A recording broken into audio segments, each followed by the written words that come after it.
नमस्कार और स्वागत है ओम कक्षा पुंडरी के इस यूट्यूब चैनल में। इस वीडियो में हम डिस्कस करेंगे 9th मैथमेटिक्स की एक्सरसाइज 1.5 के क्वेश्चन चौथा और पांचवें के चार भाग जो ये बचे थे। अप्रिमेय संख्याओं से संबंधित है ये। और चौथा क्वेश्चन है कि वर्गमूल 9.3 को संख्या रेखा पे प्रदर्शित करो। कि हमने ये देखा था कि जितनी हमारी वास्तविक संख्याएं हैं, रियल नंबर्स, वास्तविक संख्याएं, और वास्तविक संख्याओं में परिमेय और अपरिमेय दो तरह की संख्याएं होती हैं। तो उन सभी संख्याओं को हम इस रेखा के ऊपर कहीं ना कहीं कोई बिंदु जो है वो एक बिंदु के द्वारा, यानी कि इस रेखा के ऊपर हर एक बिंदु किसी ना किसी वास्तविक संख्या को प्रदर्शित करता है। या इसके विपरीत दूसरे तरह से हम ये भी कह सकते हैं कि हर एक वास्तविक संख्या के कोरस्पॉन्डिंग यहाँ पर कोई ना कोई बिंदु इसके ऊपर है। तो जैसे यहाँ मान लिया आपने 0 दिखाया, तो यहाँ पर कह लेते हैं कि यहाँ 1 है, तो फिर इक्वल इतनी ही दूरी पे आके ये 2 हो जाएगा, फिर ये 3 और इधर -1, यानी ये हमारे पूर्णांक हो जाएंगे। 0 और 1 के बीच में जैसे 1/2 आ जाएगा। और फिर इस पे हमने वर्गमूल 2 भी दिखाया था कि कहाँ से बनेगा, वर्गमूल 3 भी दिखा सकते हैं कि इस संख्या रेखा पे वर्गमूल 3 का जो बिंदु है वो कहाँ होगा। तो इस तरह से हमने किया था। तो उससे ही जुड़ा हुआ ये सवाल है कि इसी संख्या रेखा पे 9.3 का जो वर्गमूल आएगा वो कहाँ प्रदर्शित किया जाएगा, कहाँ आएगा वो, जैसे 0 आपने दिखाया। तो ये 9.3 का वर्गमूल क्या, किसी भी संख्या का वर्गमूल आपको संख्या रेखा में प्रदर्शित करना हो तो उसका क्या तरीका रहेगा कि सबसे पहले एक रेखाखंड माप के लेंगे, उतना ही माप लें जितना कि ये वर्गमूल है। जैसे 9.3 का वर्गमूल है तो आप जो है वो 9.3 एक लंबाई ले लें, माप के 1 2 3 4 5 6 7 8 9, और ये मान लिया कि यहां हो गया जी हमारा ये 9.3। तो ये जो रेखाखंड है ए बी, ये हमें लेना है 9.3 सेंटीमीटर। अब बी से आगे फिर एक लेना है 1 सेंटीमीटर। तो बी से आगे इसमें आगे जोड़ लेना है 1 सेंटीमीटर BC। तो जब भी इस तरह से आप प्रदर्शित करेंगे तो एक रचना होती है, हमें यह भी बताना होता है साथ साथ कि ये कैसे किया गया। तो हमने क्या किया, AB रेखाखंड बराबर 9.3 सेंटीमीटर लिया या खींचा। फिर क्या किया, BC जो ये शो किया हुआ है ये लिया 1 सेंटीमीटर, BC रेखाखंड 1 सेंटीमीटर लिया। अब आगे क्या करना है, ये जो AC रेखाखंड बन गया हमारा A से लेकर C तक, इसका समद्विभाजन आधा करना है। रेखाखंड AC का समद्विभाजक, लंब समद्विभाजक भी कह सकते हो, किया। कैसे करते हैं कि आप प्रकार यहां रखेंगे, ये प्रकार से करना है, प्रकार पेंसिल का है। ये जो पूरे का पूरा जो सवाल आपका, ये प्रकार पेंसिल से रचना करनी है कि ए पे प्रकार रखनी है इस पूरे रेखाखंड के आधे से ज्यादा खोल के, और ये चाप हमें लगानी। प्रकार उतनी ही खुली होगी, इसको दूसरी तरफ रखेंगे और ये इस तरह से पहले वाली चाप को काटेंगे, और जहां ये काटती हैं दोनों चापें, इन पे निशान लगा के और ये लाइन खींच लेंगे। तो हम इस बिंदु की तलाश में हैं, इसका कोई नाम रख देते हैं, मान लिया कि चलिए M रख दिया। तो AC का समद्विभाजक यहाँ पर आप जल्दी करने के लिए भी लिख सकते हैं कि 1C का जो समद्विभाजक है वो कहाँ किया, M पर किया। इसका रेखाखंड AC का मध्य बिंदु लिया, फिर M पर m को केंद्र मानकर, यानी कि m पर प्रकार रख के m को केंद्र मानकर am त्रिज्या, am त्रिज्या का मतलब ये हुआ कि am के बराबर प्रकार खोल के त्रिज्या का अर्धवृत्त लगा लें, ऊपर ऊपर लगा लें, पूरे वृत्त की जरूरत नहीं है। कि यहां प्रकार रखी, ए जितनी खोली और ये जो आपने अर्धवृत्त जो है वो दानेदार जो है वो लगा लेना। कि अर्धवृत्त जो है वो लगाया।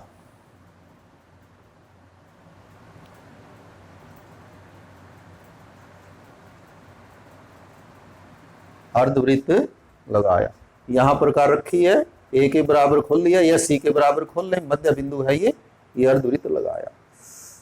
नंबर 5, जो ये आपने बीच में 9.3 और 1 सेंटीमीटर का ये जो यहाँ पर जोड़ है, यानी कि बी पर प्रकार से ही 90 डिग्री का एक कोण बना दें, चाप लगाएं एक, फिर ये पहला कोण 60 डिग्री, फिर ये 120 डिग्री, इन दोनों का आधा जो है वो 90 डिग्री जो होगा, और ये आप रख के जो है वो इस तरह से प्रकार से ये किया जाना है। और ये फुटेज से जो है ये लाइन खींचनी है, जहां ये अर्धवृत्त को काटेगा वो बिंदु आपके काम का है। जहां भी ये काटे अर्धवृत्त को, उसका नाम रख लें कुछ, तो चलिए डी रख दिया इसका नाम, ये बिंदु हमारे काम का है। तो क्या किया हमने नंबर 5 पे, बी पर 90 डिग्री का कोण बनाया, जो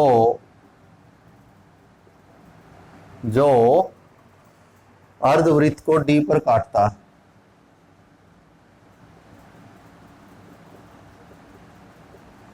डी पर काटता। तो ये जो दूरी आएगी, कौन सी दूरी, बी से डी, तो ये जो दूरी आएगी अपने आप ही वर्गमूल 9.3 सेंटीमीटर आएगी। तो यानी कि ये जो दूरी है, यदि हम इसको, ये जो हमने पहले लिया था सेंटीमीटर में लिया था, तो कहीं भी, तो ये दूरी 9 कितनी आएगी भला, ये आएगी हमारी 9.3 वर्गमूल। और ये जरूरी नहीं कि 9.3, मान लिया वो कहता है कि 8.5 वर्गमूल को संख्या रेखा पे दिखाओ, तो उसका भी जो प्रोसेस है, जो क्रिया है, प्रक्रिया, वो यही रहेगी। सिर्फ क्या फर्क पड़ेगा कि ये 9.3 सेंटीमीटर लेने की बजाय कितनी ले लेनी है, 8.5 ले लेनी है। ये एक इसी तरह लेनी है, आधा इसी तरह करना है, अर्धवृत्त ऐसे ही लगाना है, यहाँ 90 का कोण वगैरह। तो ये जो लंबाई आएगी उस केस में वो कितनी आ जाएगी, 8.5 वर्गमूल। यदि 6.8 वर्गमूल को संख्या रेखा पे दिखाना हो तो कैसे दिखाएंगे, कैसे पता लगेगा कि 6.8 वर्गमूल कितनी दूरी होगी। तो 6.8 वर्गमूल जो होगी वो क्या होगी, इसी तरह से ये 9.3 लेने की बजाय हम कितनी ले लेंगे, 6.3 ले लेंगे, 6.8 ले लेंगे, उसके बाद इधर 1 ले लेंगे, फिर इसी तरह अर्धवृत्त वगैरह लगा देंगे। तो ये जो दूरी आएगी फिर उसमें 6.8, यानी जितनी आप इधर लेंगे उसका वर्गमूल आएगी। ये रचना है, ज्योमेट्री है, इसको हम बड़ी आसानी से सिद्ध भी कर सकते हैं। तो ये दूरी, तो जो संख्या रेखा है, वास्तव में यदि आप इसको संख्या रेखा पे यदि दिखाना चाहते हैं तो हम इसको भी संख्या रेखा में रूपांतरित कर सकते थे। तो वो क्या होगा कि मान लिया हम यहाँ 0 लेते हैं यहाँ, तो आप अपनी प्रकार इतनी खोल लें BD, तो यहाँ पर रखें और उसको काट लें। तो जहाँ पर D कटेगा तो यहाँ पर ये कितना, यहाँ जो बिंदु है वो क्या हो जाएगा, ये बिंदु प्रदर्शित करेगा 9.3 का वर्गमूल, क्योंकि ये दूरी, इतनी दूरी सेंटीमीटर में कर रहे हैं हम। यदि आपने ये सेंटीमीटर में बनाया है तो ये भी सेंटीमीटर से ही के हिसाब से ही आएगा। लेकिन बिंदु तो क्या होगा, क्योंकि हम तो संख्याएं दिखा रहे हैं, कि यदि हम यहाँ 0 दिखाएंगे तो यहाँ पर अपने आप ही कौन सी संख्या आएगी, 9.3 का वर्गमूल जो है इसके ऊपर आएगा। तो इस तरह से आप यहाँ शो कर सकते हैं, इसको हम यहाँ भी शो कर सकते थे, उसमें फिर 0 और वो जूम करके पर आप ऐसे भी कर सकते हैं कि ये रचना इंडिपेंडेंटली करें, स्वतंत्र करें, और फिर संख्या रेखा पे इसको बिल्कुल 1-1 सेंटीमीटर के, जैसे यहाँ 1 दिखाएं और यहाँ आप 2 दिखाएं, यहाँ -1, यहाँ -2, और ये -इन्फिनिटी से +इन्फिनिटी तक, इस तरह से संख्याएं हैं। लेकिन हमें ये नहीं दिखानी, हमें दिखाना था वर्गमूल 9.3 कहाँ होगा इस पे। तो क्या करेंगे, हम 0 पे रखेंगे प्रकार, इतनी खोलेंगे और यहाँ काट लेंगे। ध्यान क्या रखना हमने कि यहाँ यदि सेंटीमीटर लिए हैं तो यहाँ जो खाने हैं वो भी सेंटीमीटर में ही हो, और यहाँ यदि जो भी यानी पैमाना आपने यहाँ लिया है वही पैमाना हमने यहाँ जो है वो लेना है। तो ये एक बड़ा अच्छा सवाल है, संख्या रेखा पे किसी भी वास्तविक संख्या का वर्गमूल दिखाना चाहिए कि वो कहाँ पड़ेगा। जैसे हम 0, 1, 2, 3 बड़ी आसानी से दिखा देते हैं, तो ये कैसे दिखाए जाएंगे। इसके बाद ये 5वां जो प्रश्न है ये बड़ा इंपॉर्टेंट है। होता क्या है कि जो वास्तविक संख्याएं होती हैं, इसमें मान लिया आपके पास कहीं यूं उत्तर आ जाए 4/√3, आखिरी उत्तर आपका। तो परंपरा ये है कि ये उत्तर इस तरह से नहीं लिखा जाता, ये इसका अंश है और ये हर है। तो जो हर है वो परिमेय ही बनाना है। परिमेय, परिमेय का मतलब जिस पे वर्गमूल नहीं हो, परिमेय संख्या। जैसे 3 परिमेय संख्या लेकिन वर्गमूल 3 अपरिमेय संख्या है। तो संख्या पे यदि वर्गमूल लगा हुआ नीचे या ऊपर कहीं भी, तो वो कौन सी संख्या है, अपरिमेय। तो क्या परंपरा है कि जो आपका आखिरी उत्तर होता है उसमें जो हर है वो अपरिमेय नहीं होना चाहिए, परिमेय होना चाहिए, ये ऐसे लिखा जाता है। तो यानी कि जैसे 4/√3 है, तो इसका अर्थ भी क्या है कि 4 को वर्गमूल 3 से भाग करो। तो बड़ा टफ, एक तरह की बड़ा मुश्किल कैलकुलेशन हो जाएगी। 4 को भाग दोगे किससे, वर्गमूल 3, वर्गमूल 3 निकालेंगे पहले भाग विधि से, ये आएगा। फिर क्या होगा, फिर इसका दशमलव उठाएंगे हम, तो ये 4000 हो जाएगा और नीचे 1732, तो फिर इसको भाग देना पड़ेगा। लेकिन यदि हम इसका जब हर का परिमेयीकरण कर देंगे तो ये ऐसे ऐसे बनेगा, 4/3 हो जाएगा नीचे। अभी हम करेंगे वो सवाल। तो इसका फायदा क्या होगा कि यदि हम यहाँ वर्गमूल 3 रख दें, अब 1.732/3, तो 4 को इससे गुणा करेंगे और 3 से भाग करेंगे, बड़ा आसान रहेगा। लेकिन ये बड़ा टफ है, 1732 से भाग करना, और तो मतलब कैलकुलेशन बड़ी टफ है ये। तो इसीलिए जो आखिरी आंसर हमारा होगा उसमें जो हर है वो परिमेय होना चाहिए। इसीलिए सवाल में ऊपर इसने क्या लिखा हुआ है कि हरों का परिमेयीकरण करो। तो ये प्रक्रिया हमें बाद में जब आप आगे पढ़ेंगे 10वीं 11वीं में, तो बार बार ये बहुत से क्वेश्चंस में ये हमें करना होगा।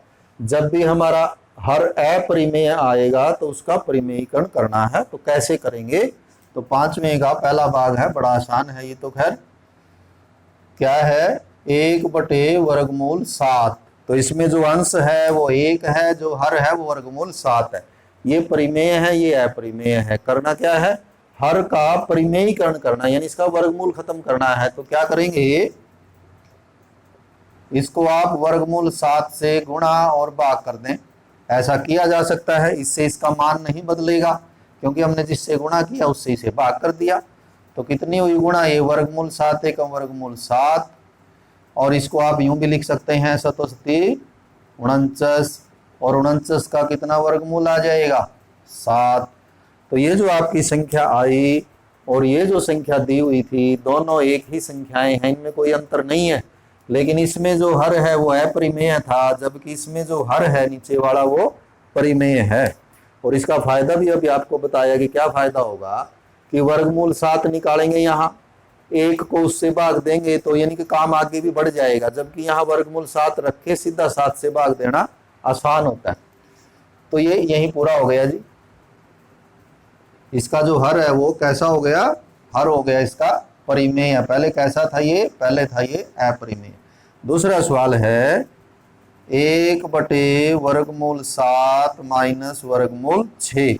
अब इसको देखिए कितना टफ हो जाएगा ये। यदि आपको पूछे कि ये कितना नंबर है, तो आप वर्गमूल 7 निकालेंगे, वर्गमूल 6 निकालेंगे, फिर उनको घटाएंगे, फिर 1 को उससे भाग देंगे 10, तो बड़ा लंबा पड़ेगा।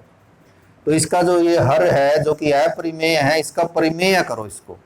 तो यहाँ तो एक ही संख्या थी, यहाँ ये दो संख्याएं हैं, तो ऐसे जो भी सवाल होंगे क्या करें उसको, ये बीच का निशान बदल के गुणा और भाग कर दें जी। तो वर्गमूल 7 जमा वर्गमूल 6 से गुणा और वर्गमूल 7 जमा वर्गमूल 6 से भाग, यानी ये संख्या एक ही होनी चाहिए, तभी क्या होगा कि इसका कोई मान नहीं बदलेगा, जितना मान इस संख्या का होगा उतना ही इसका होगा, इनमें कोई अंतर नहीं आएगा, सिर्फ इसका रूप चेंज हो जाएगा। देखिए कितना हो जाएगा, अब ऊपर गुणा करो, इधर तो 1 से गुणा है तो ये तो ऐसे ही आ जाएगा वर्गमूल 7 जमा वर्गमूल 6। अब नीचे गुणा कितनी होगी, एक तरीका तो ये है, आप वहां वर्गमूल 7 लें, दोनों से गुणा करें, फिर माइनस वर्गमूल 6 लें, फिर दोनों से गुणा करें और गणना करें कितनी आएगी। लेकिन यदि आप जल्दी करना चाहते हैं तो इससे भी गुणा कर सकते हैं। अभी हमारे अगली प्रश्नावलियों में ये आएगी, वैसे ही 8वीं में भी आ जाता है। ये सर्वसमीका कह लें, फार्मूला कह लें कि a माइनस बी को a जमा बी से यदि गुणा करते हैं तो उनकी गुणा हमेशा a की 2 माइनस बी की 2 a square minus b square आती है। तो ये जो गुणा है हम इससे कर लेते हैं, जल्दी हो जाएगी। ये हमारा है a, ये है b, तो a माइनस बी गुणा a जमा बी, तो क्या गुणा हो जाएगी, गुणा हो जाएगी a square minus b square. अब देखो कितनी हुई, तो ऊपर तो हो गया वर्गमूल 7 जमा वर्गमूल 6।